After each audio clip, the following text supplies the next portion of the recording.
Keçirik bir həll. Bir həlli nə? Qaydasına baxaq və düsturumuzu çıxardaq. 5x kvadratı y üstü 5. Deyir ki, ədəd, dəyişən və onların natural üstü qüvvəti. Bu başa düşün nə deməkdir? Ədəd, dəyişən və onların natural üstü qüvvəti. Bu nə deməkdir? Bu bizim bir həllinin şərtidir. Yəni, burada naturaldan başqa bir ədəd ola bilməz.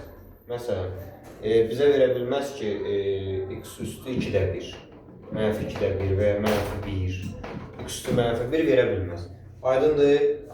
Yəni, ədəd, dəyişən və onların natural üstü qüvvəti olmalıdır. Belə, bir həddinin bizdən dərəcəsi soruşsa, dərəcəsi bu dəyişənlər üzərindəki toplayırıq. 2 üzərinə gəl 5 bərabərdir 7. Əgər bizdən bir həddinin əmsalını soruşsa, bax, qarşıda duran olur bizdə əmsal. Aydın oldu? Aferin. Sonra, gələcək bizdə oxşar bir həddlər, əks bir həddlər. Oxşar bir həddlər nədir? Yalnız əmsalına görə fərqlənən bir hədlərə deyirlər, oxşar bir həddlər. Yəni, necədir? Bax, x kvadratı y üstü 5 qalır, olduğu kimi yerində. Y üstü 5. Olduğu kimi qalır yerində. Əmsal 5 deyil, burada 3 yazılır. İstənilən bir həddə yaza bilərəm, ha?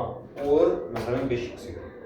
Amma bizdə desək ki, əks bir hədlər, əks hədlər nə idi? İşarəsinə görə fərqlənir. Burada da əks hədlər işarəsinə görə fərqlənir. Bax, mənfi 5x kvadratı y üstü 5 oldu bunun əks bir həddisi. Aydın oldu?